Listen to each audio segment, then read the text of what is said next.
السلام علیکم ورحمۃ اللہ وبرکاتہ۔ ناظرین، امید ہے آپ لوگ خیریت سے ہوں گے۔ آج ہم تعلیم الاسلام کا حصہ تیسرا شروع کریں گے۔ تعلیم الاسلام حصہ تیسرا کا پہلا شعبہ معروف با تعلیم الایمان یا اسلامی عقائد۔ بسم اللہ الرحمن الرحیم۔ توحید۔ سوال: توحید کے کیا معنی ہیں؟ جواب: دل سے اللہ تعالیٰ کو ایک سمجھنے اور زبان سے اس کا اقرار کرنے کو توحید کہتے ہیں۔ سوال: خدا تعالیٰ کے ایک ہونے کا مخلوق کو کس طرح علم حاصل ہوا؟ جواب: اول تو انسانی عقل بشرط یہ کہ عقل صحیح ہو خدا تعالیٰ کے موجود ہونے اور اس کے ایک ہونے کا یقین رکھتی ہے، اور اسی وجہ سے دنیا میں جتنے بڑے عقل مند، حکیم اور فلسفی ہوئے ہیں وہ سب خدا تعالیٰ کی توحید کے قائل ہیں۔ دوسرے یہ کہ خدا تعالیٰ کے پیغمبروں نے بالاتفاق مخلوق کو توحید کی تعلیم دی اور بتایا کہ اللہ تعالیٰ ایک ہے، اس جیسا اور کوئی دوسرا نہیں۔ سوال: کیا قرآن مجید میں توحید کی تعلیم دی گئی ہے؟ جواب: ہاں، قرآن مجید میں توحید کی تعلیم کامل طریقے اور اعلیٰ درجے پر دی گئی ہے، بلکہ آج دنیا میں صرف قرآن مجید ہی ایسی کتاب ہے جو خالص توحید کی تعلیم دیتی ہے۔ اگرچہ پہلی آسمانی کتابوں میں بھی توحید کی تعلیم تھی، لیکن ان تمام کتابوں میں لوگوں نے تحریف، عدل بدل کر ڈالی اور توحید کے خلاف باتیں داخل کر دیں اور خدا کی بھیجی ہوئی آسمانی تعلیم کو بدل دیا۔ اس کی اصلاح کے لیے اور سچی توحید دنیا میں پھیلانے کے لیے اللہ تعالیٰ نے حضرت محمد مصطفیٰ صلی اللہ علیہ وسلم کو بھیجا اور اپنی خاص کتاب قرآن مجید نازل فرمائی اور اس میں صاف صاف سچی اور خالص توحید کی تعلیم دی۔ سوال: قرآن مجید کی کن آیات سے توحید ثابت ہوتی ہے؟ جواب: تمام قرآن مجید میں اول سے آخر تک توحید کی تعلیم بھری ہوئی ہے۔ چند آیتیں یہ ہیں: وَإِلَٰهُكُمْ إِلَٰهٌ وَاحِدٌ لَا إِلَٰهَ إِلَّا هُوَ الرَّحْمَٰنُ الرَّحِيمُ۔ سورہ بقرہ کی آیت ہے، یعنی تمہارا معبود ایک اللہ ہے، اس کے سوا کوئی معبود نہیں، وہ بہت بخشنے والا مہربان ہے۔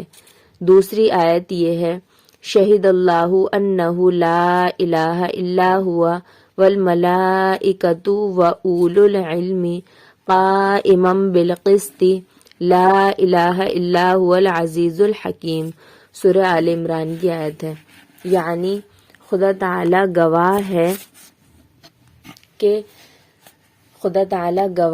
ہے کہ اللہ کے سوا کوئی معبود نہیں، اور فرشتے اور اہل علم بھی اس بات کی گواہی دیتے ہیں۔ وہ انصاف قائم رکھنے والا ہے، اس کے سوا کوئی معبود نہیں، وہ غالب حکمت والا ہے۔ اسی طرح اور بے شمار آیتیں خدا کی توحید کی تعلیم دیتی ہیں، جیسے قل هو اللہ احد، تو کہہ کہ اللہ ایک ہے، وغیرہ۔ سوال: خدا تعالیٰ کا ذاتی نام کیا ہے؟ جواب: خدا تعالیٰ کا ذاتی نام اللہ ہے، اس کو اسم ذات اور اسم ذاتی بھی کہتے ہیں۔ سوال: لفظ اللہ کے سوا خدا تعالیٰ کے اور ناموں کو جیسے خالق، رزاق وغیرہ کیا کہتے ہیں؟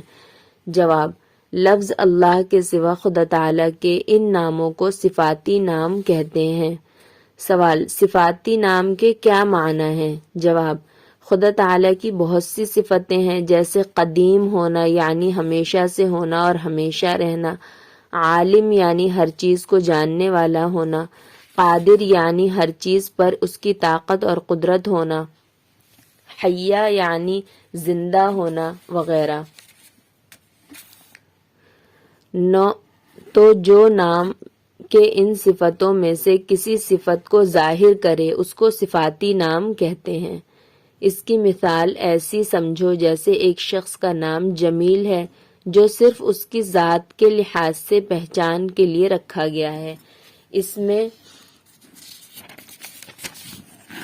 میں کسی صفت کا لحاظ نہیں، لیکن اس نے علم بھی سیکھا ہے، لکھنا بھی جانتا ہے قرآن مجید، اور ان صفتوں کے لحاظ سے اسے عالم، منشی، حافظ بھی کہتے ہیں۔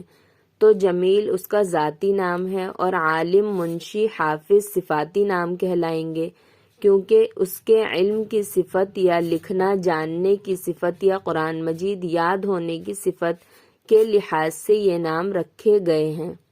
اسی طرح لفظ اللہ تو خدا تعالیٰ کا ذاتی نام یا اسم ذات ہے، اور خالق، قادر، عالم، مالک وغیرہ اس کے صفاتی نام ہیں۔ سوال: خدا تعالیٰ کا ذاتی نام تو ایک لفظ اللہ ہے، اس کے صفاتی نام کتنے ہیں؟ جواب: قرآن مجید میں اللہ تعالیٰ نے فرمایا وَلِلَّهِ الْأَسْمَاءُ الْحُسْنَى فَادْعُوهُ بِهَا، یعنی خدا تعالیٰ کے بہت سے اچھے نام ہیں تو انہی ناموں سے اسے پکارا کرو۔ اور حدیث شریف میں ہے اِنَّ لِلَّهِ تَعَالَى تِسْعَةً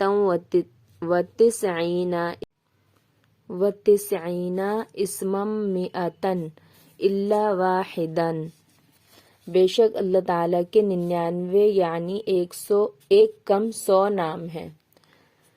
ناظرین، امید ہے آج کا سبق آپ لوگوں کو سمجھ میں آیا ہے۔ اگر سمجھ میں آیا ہے تو ویڈیو کو لائک کر دیجئے، چینل کو سبسکرائب کر لیجئے۔ کل انشاءاللہ ملائکہ یا فرشتے کا بیان پڑھیں گے۔ السلام علیکم ورحمۃ اللہ وبرکاتہ۔